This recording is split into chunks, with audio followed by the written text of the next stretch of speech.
once she's going to get certified. You guys ready to get going? I call this meeting of the Plan Commission of the Village of Morton to order Monday, March 25th, 2024. Can we have a roll call, please? Yes. Hopperly? Absent. Barton? Here. Cirilli? Here. Guile? Keach? Here. Nepp? Here. Ritterbusch? Here. Yordi? Zobrist. Here. We have a quorum. Great. And I would like to welcome John Cirilli to our board, the Plan Commission. This is his first meeting, so welcome, John.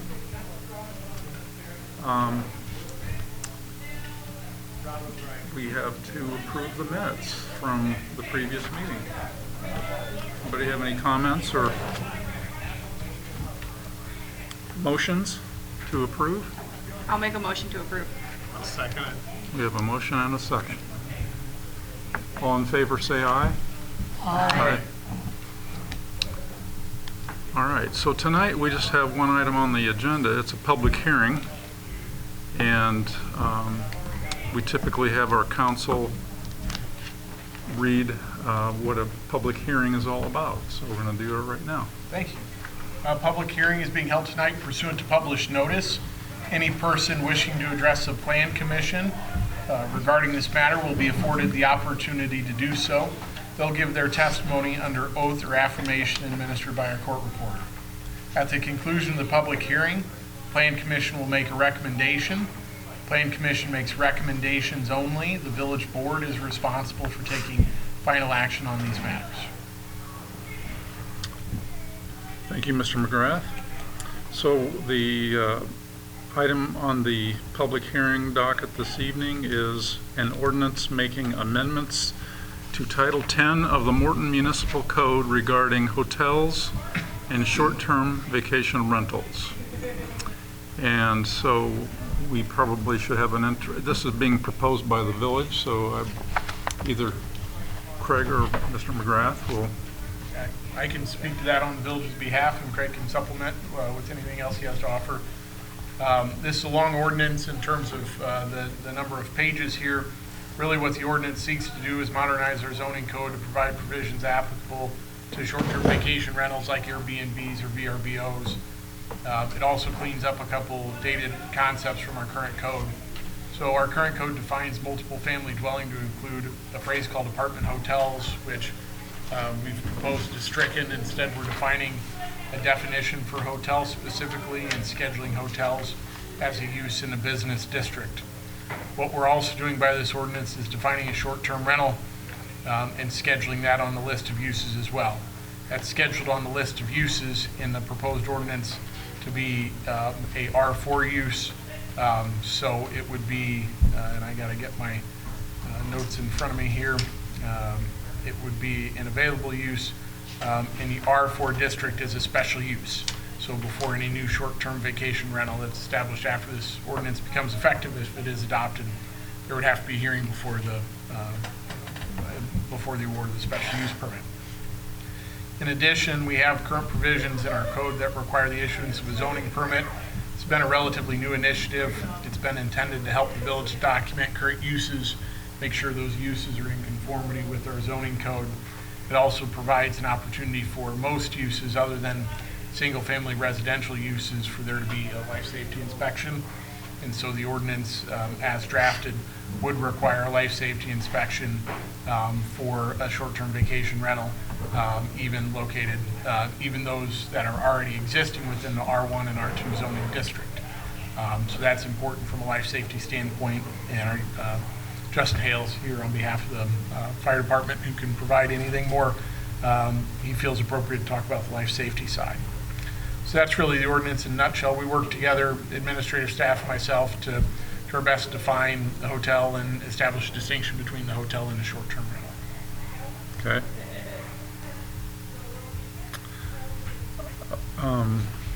Is there anybody from the public who would like to speak to this issue tonight to the Plan Commission?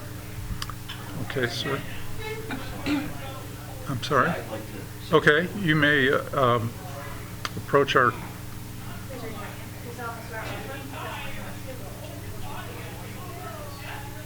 So if you please state your name and address before you speak, that would be great. My name is Sean Seibert. I actually reside, I have property in Morton, but I reside in Washington at 148 Camlin Drive. I own property on Main Street. I have some not only traditional rental property, but I also have some Airbnb or short-term rentals, VRBO, oftentimes as they're called. So my wife and I have been operating these short-term rentals for about 3 years now, and so I thought I just happened to stumble across the announcement today, and I thought I could swing by and at least this evening provide some, answer questions. I know it's kind of a topic that some of us don't know much about. I've been doing rentals since 2017 in the city of Morton, so I have traditional rentals, and so I kind of understand the differences between the two, the challenges between at least traditional rentals and the short-term rentals. I also have commercial property in Washington, so I kind of have an idea of some of the differences in how to approach this concept. So I don't have necessarily any prepared message, but I certainly am willing to answer questions, and I have also contacts in Peoria Heights, East Peoria, so I kind of have an idea of what other communities have done in terms of kind of rules and some regulations and some registration, and so I might have a few ideas that might help. I don't know how much discussion has gone on before. I just became aware of this today, so I'm more than happy to answer those questions if anybody has any specific questions. I will say that when it comes to Airbnb, I'll use Airbnb as the synonym for short-term rentals, but I use both VRBO as well.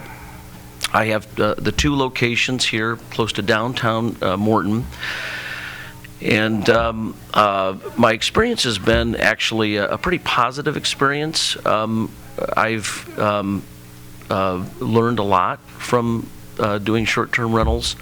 I'm a physician by trade, and so I work at Illinois Cancer Care, so this is kind of a side issue that I've been involved in, so I've learned a lot about at least the rental end of it, but I do all the work myself between answering calls, guests coming in. I manage everything on an app, and so it's easy to do for a couple of different rental properties, but I think more than that it can be challenging.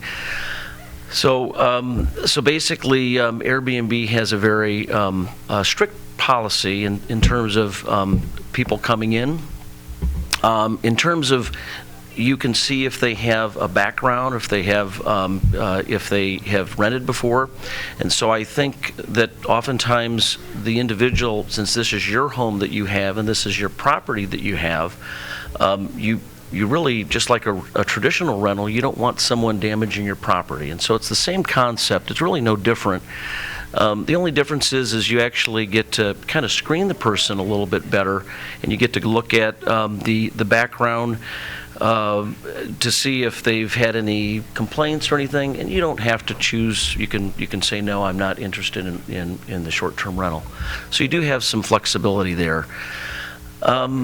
If most times it's a self-regulated community where individuals, if they have a good track record, they want to keep a good track record, and so they want to keep their ratings high. They want to keep their ratings high, and as a renter or an owner, I want to keep my super host status, and so that just means that I have it's very hard to get that super host status where you actually you have nice things available to them. You have silverware, pots, things that you need if you're coming for a wedding or a family vacation or something like that. So I've tried to accommodate that, and so at the same time you have the risks, that you're letting a person in. It's much like renting a property. If you don't do a good background check, then you can get into trouble. But I think they do a pretty good job, and if there's any complaints of any activity, parties, drug activity, any complaints whatsoever, one complaint gets you kicked off of the app. And so they really do a pretty good job of regulating that, in my opinion. Oftentimes I found that traditional rentals can be even more challenging, because if someone's causing problems, you can't necessarily have them vacate the premises unless you go through the court issues and stuff like that. So I found that it works pretty well if you're an engaged member and you're actually participating. So I guess with that, I don't have any other comments, but if there's any specifics or anything, I mean, I can kind of go through, and I don't want to keep going on here, but if there's specifics that are pertinent, I know kind of what the other communities have done. So if I can open it up if anybody has any questions. Or Does anybody have a question for our?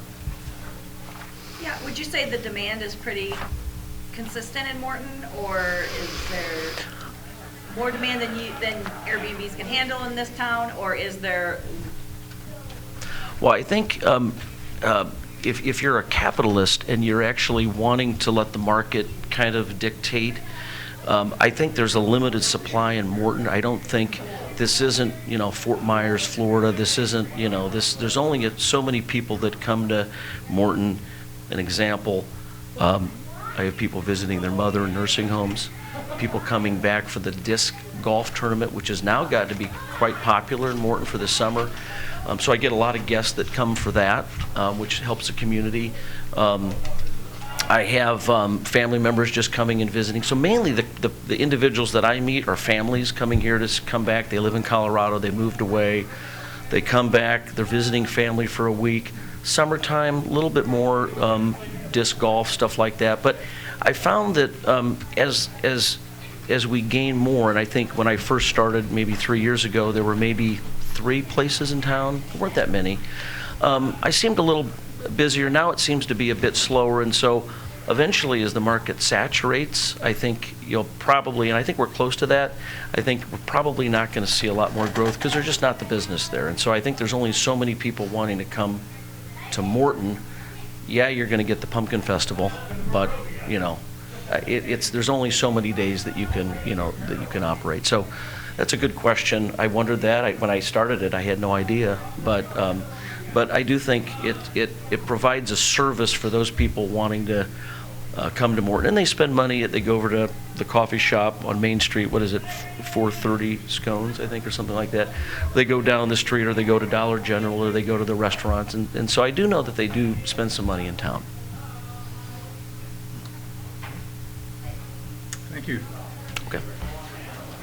Is there anyone else who would like to speak this evening?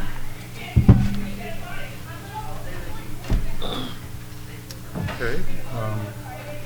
I see none, so based on that, we'll close the public input, public hearing part of this, and we'll just discuss it as a board.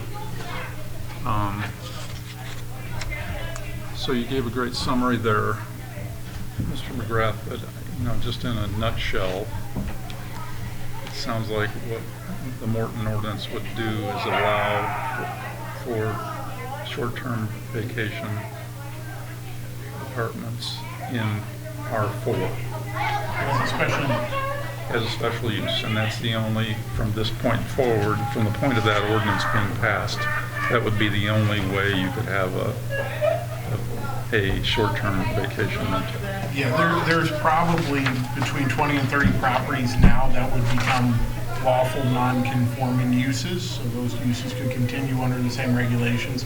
We have for lawful non-conforming uses, they would have to go through life safety inspection per the amendments of the ordinance, but otherwise those uses would be allowed to continue under that existing regulation. But past that, no new short-term vacation rentals could be established outside of R4 with the special. So this does not take anything away from anybody who's currently doing it right now, unless they can't meet the safety regulations. Correct, and they would be permitted to continue to operate.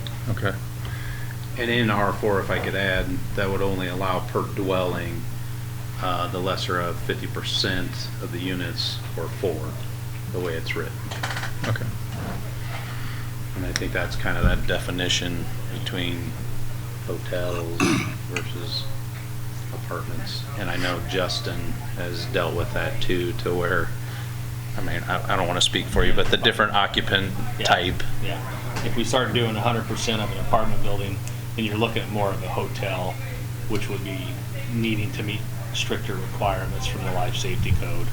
And so we want to try to, make sure we're not crossing the line there. So talking about the life safety aspect, so if I look at an Airbnb in Nashville, Right. sometimes they have a lot of bunk rooms or a lot of rooms where they allow for higher density than, say, probably the normal Right. resident in Morton would have. If you were to look at an Airbnb not in an apartment setting, but in a residential setting, would that impact that somehow? So we would look for smoke detectors, carbon monoxide detectors, having a fire extinguisher, and basically the means of egress. Making Okay. sure that you can get out of the, Yeah. that you're not somewhere. You're not making a closet a bedroom. Tucked in the basement somewhere where you shouldn't be. Yeah. Right. Right. Or if you're a hotel and you have Yeah. it all, then you're probably sprinkled. Sprinkled, Sprinkler, yeah, yeah. fire alarm, Right. all that. So I had a question. Our guest was talking about the apps that he uses, VRBO and Airbnb, but one of the things that maybe this ordinance would protect Morton from is people who don't use the don't use an app. Because there's you don't necessarily have to use an app to have a short-term vacation rental, right? I mean, so the vetting of the residents may not be quite as easy. Might be, nobody's going to get bumped off the app if they're not using an app. So. And I don't know if it was mentioned by you, Pat, but I mean, short term would be the 30 days or less, basically 31 days. You're free to rent your home to whoever. Right, so we don't have any regulations currently Yeah. for longer term rentals. Yeah. Now, to be clear, we have had some issues, but in R1, that is single family. So that's where we've had some to where, you're renting a part of your house. Correct, Pat? So just to be clear, that's single family. And then our code defines what a single family is. So you can't have, a room in your house and rent that out either. The 30 days coincides with the hotel motel tax, which is collected by statute. That's collected on stays of 30 days or less. So this parallels with other regulations the village has in place to distinguish between a short-term stay and a non-short-term stay at that 30-day limit. But we don't have a comprehensive local, rental control ordinance that addresses landlord-tenant issues for longer-term rentals. Is there any kind of oversight or control to how many people show up to be in one of these? I mean, is there an occupancy total that goes along? I mean, in existing ones, there's probably no type of oversight in that type of thing. We have code provisions that deal with maximum occupation, and without drilling into them, I can't tell you exactly what they are. But I know in the international codes which we've adopted, there are some provisions that limit how many people you can have in a residence. We had a prior code enforcement situation, I recall, where there was a roofing contractor who had all of his, 15 to 20 people in a 3-bedroom house, and those issues came up in that case. So there is some regulation. The difficulty when you have transient occupancy is, in all probability, the speed at which the village could intervene is much lower than, our window to intervene would be after the people are gone, frankly. But we do have some regulation. Well, and I do think when I've stayed at Airbnbs in the past, there's an occupancy limit on the listing, right? And usually there's cameras that are making sure that you're adhering by those rules. Now, I don't know who decides what that occupancy is on the listing, most likely the owner of the house or whatever, but I don't know. I mean, I like to stay at Airbnbs when I go places. I like the idea of somebody coming into Morton and being able to stay at an Airbnb. I don't really see Morton as this place that they're throwing these giant parties that would be burdensome to the neighborhood or the community. I look at the downtown area or the mixed-use area as an opportunity there to bring in people to go to businesses in the area. So I don't know that I like the code the way it is written. I do feel like there's opportunity to have some oversight and some regulations put in place, but I think going to R4 only is maybe too restrictive.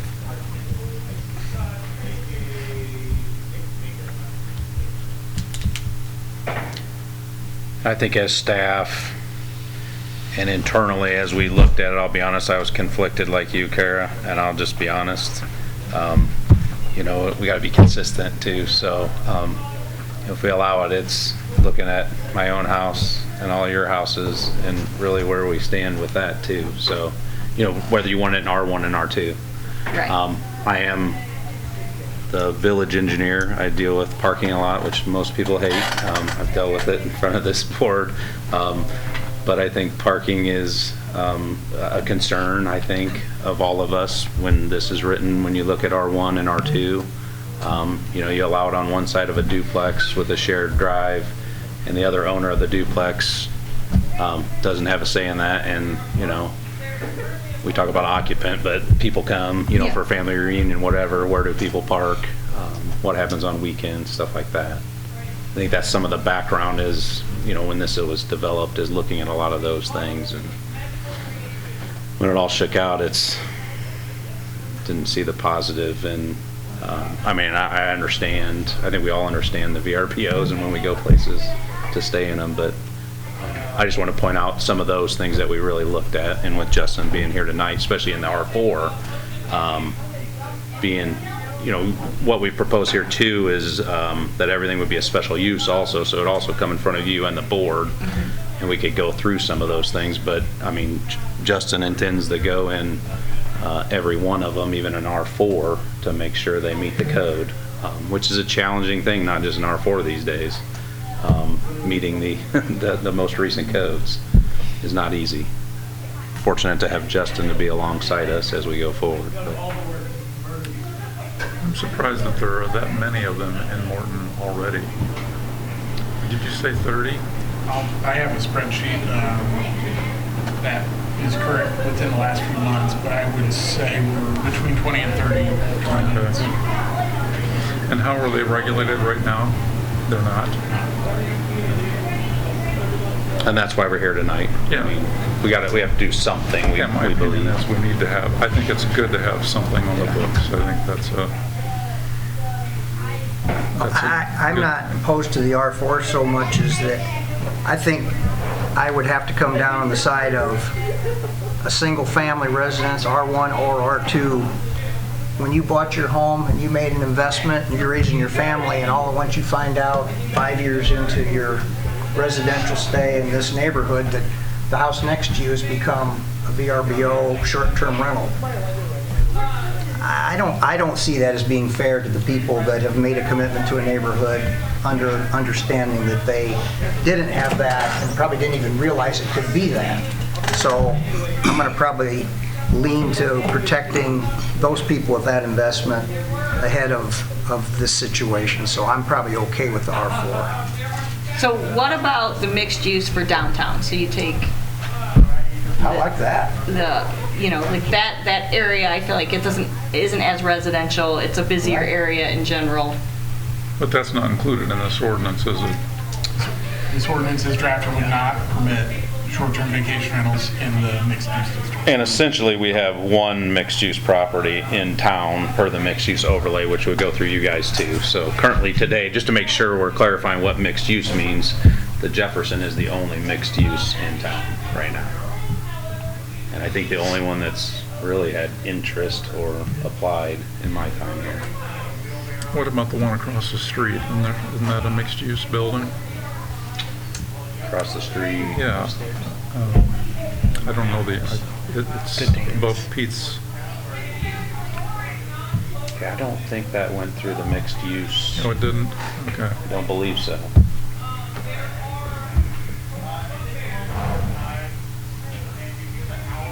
Well, I think it would be this is my opinion, I think it'd be good to get an ordinance on the books. We can always examine it and change it to be more lenient if we see that, I mean, we've got a sample of, how many did you say? Yeah, between 20 and 30, I pulled up my notes. And this list is as of, well, it's a couple months old. 23. So we'll have a track record of how it goes, you know what I mean?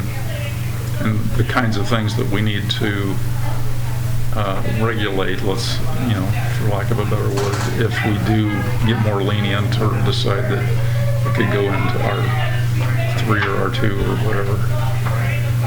And mixed use would have to go through you guys anyway as a special use, so that could be addressed at that time, what those people were interested in.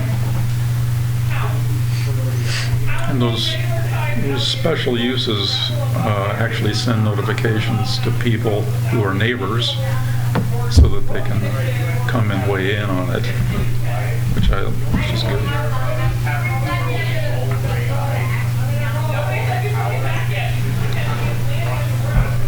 Any other questions for the village?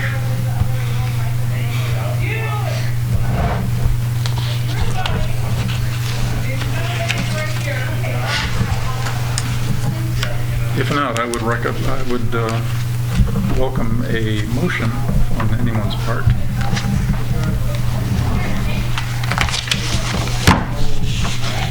I'll make a motion that we adopt the changes as presented to us in this revision.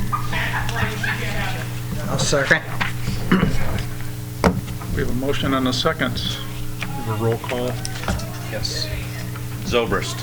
Yes. Ritterbusch. Yes. Nepp. Yes. Keach. Yes. Cirilli. Yes. Barton. Yes. Motion passes. Okay. And that's the end of our regular agenda. Is there any other business we need to talk about, Mr. Loudermilk? I have nothing to add tonight. Okay. Well, I look for a motion to adjourn then. I'll make a motion to adjourn. And a second. All in favor, say aye. Aye. Aye. Thank you, everybody.